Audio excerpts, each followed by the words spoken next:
Okay? So, for loops. So always right here, you need to have something equals and then an array, right? So I equals 1 colon n is what we did before. For a while loop,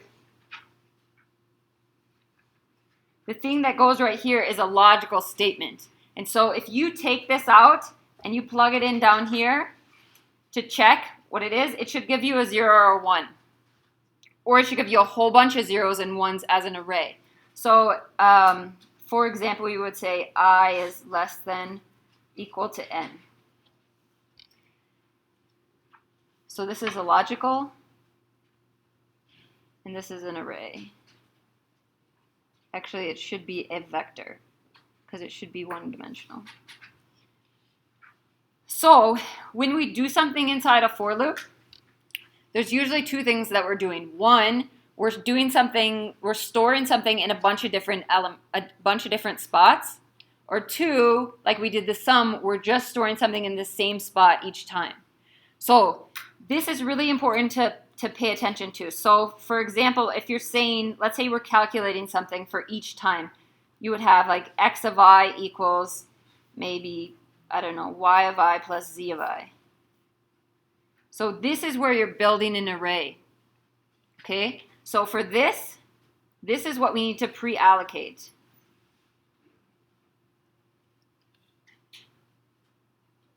I should have left myself more room. So this should be above the for loop, but we'll write it down here. So when you pre-allocate I, you're going to do 0. Or sorry, when you pre-allocate x, you're going to be zeros.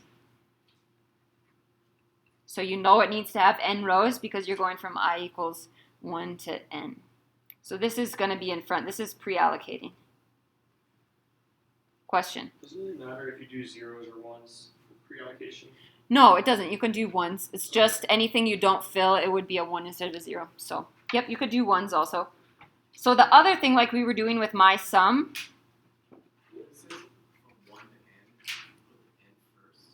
Yeah, so if you go for I equals n colon 1, whenever you say, whenever you have a statement with a colon like that, so if I was just going to say down here instead of not in my if loop, I equals 1 colon n, what I'm actually saying is I equals 1 colon n.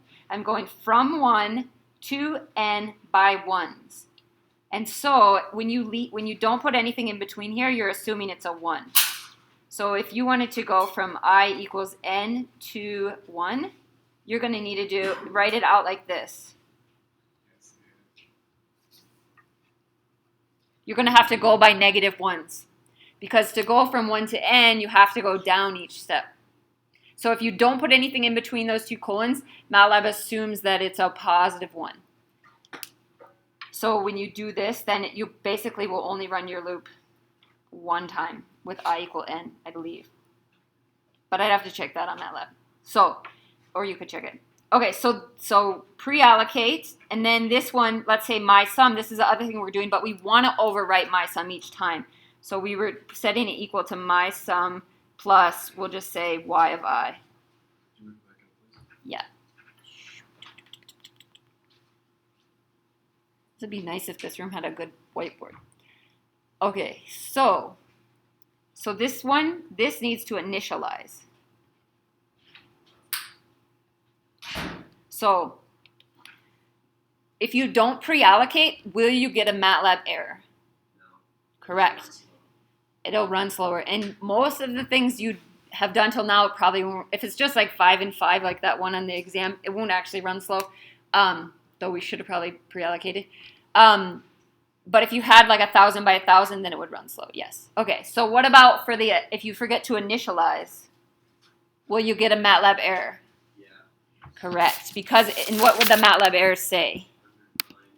Yep. Undefined function or variable my sum. Because what you're trying to do is you're accessing this right here, and you haven't defined it yet. So MATLAB looks for it and can't find it. So pre-allocate, initialize. So to initialize, we're just going to say my sum equals 0. So both of these need to go above the for loop. Is that perfectly clear? Question. So what if you were, so say you had a matrix like 500 by 500. Yeah. And you knew that your output was going to be the same size matrix. Yep. Could you pre-allocate it just with some variable name is equal to the size of that matrix? Yeah, so there's a, Just because we've usually just been dealing with like row or column vectors. yeah, so you can, I think this is what you're asking. So you could also say x equals zeros, and then in here write size of, maybe you already have y. Yeah. Is that what you're asking? Yeah, so size of y is going to give you n comma 1, if that's how big it is. So you can just plug size of y into there if you know it's going to be the same size. That'll save you a step of, I guess it kind of saves you a step. Or if it's like, it has both dimensions. Okay, so the while loop, we basically do the same things in a while loop, right? But a while loop requires more code. So right here, when you say I is less than or equal to n, MATLAB is going to say, what on earth is I? We've kind of assumed that I've defined n. Hopefully that is clear. Let's just say it's length of y, maybe. So n is defined up here, and y is defined, and z is defined. Is that clear? Or am I confusing anybody with that? Okay, hopefully not. So here, it's going to say, what is I? Right here, we had I equals something, so it's to the left of an equal sign. MATLAB isn't going to look for it in the variables list. But if you have a comparison, if you have equals, equals, or less than, or greater than, MATLAB's going to say, well, what is I? So we need to say what I is ahead of time. So in this circumstance, I would say maybe I equals 1. And the other thing you need is you need a counter. So just like we did this, kind of how we did our sum, that's essentially a counter, right? Except for in this case, we're going by ones. Instead of here, we're going by y of I, or whatever we're summing.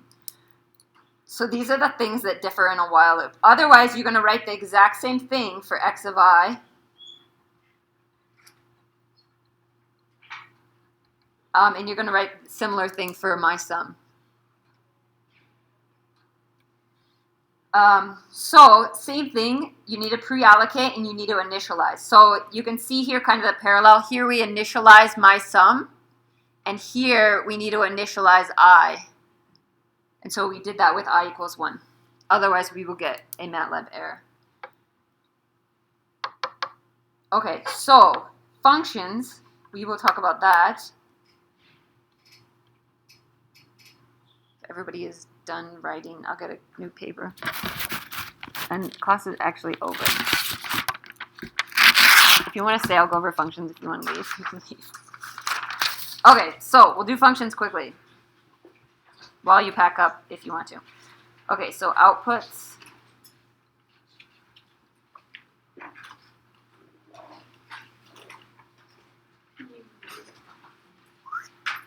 Yes.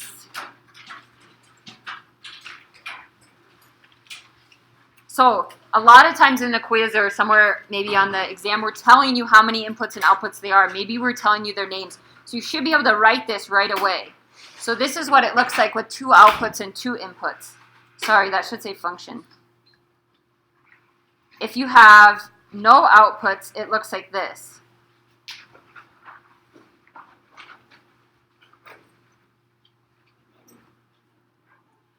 Name, sorry. So the function name, and then the inputs. And then if you have no inputs, it would look like this.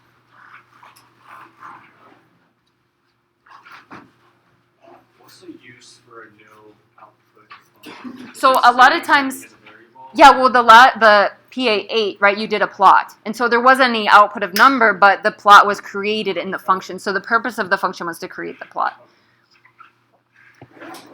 So plot's technically not an output. No, so an output would be a variable that you would want to use the numbers from that variable later on. So there could be lots of things that happen. Maybe in a function that doesn't have any outputs, you write a file. You save a file, right? You could save the mat file. Or you could display something to the screen. So there's lots of things that happen that you don't have to have an output for.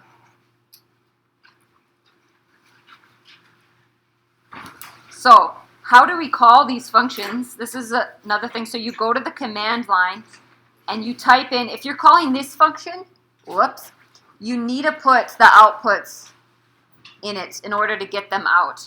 So you would type it just like this.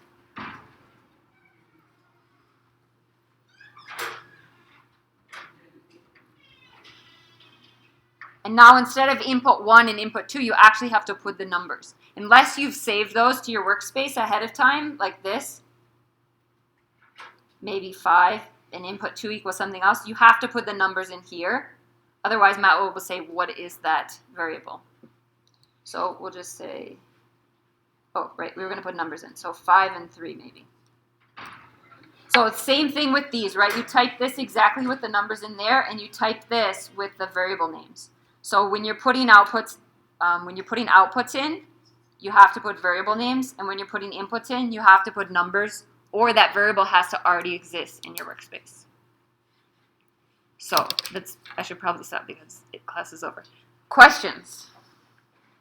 So if you have a function that doesn't have any outputs, or I guess even if it does have outputs, you can sort of say call that function by its name, right? You still say like name. Yep, you can call it. Give you those outputs. Well, it won't give you both of them. It'll give you the first one. So if I called this like this, what it's going to say is answer equals, and it's going to give the answer set it equal to output 1. But it's not going to give you output 2 anywhere. Okay. Because answer is like the default variable name. Whoops.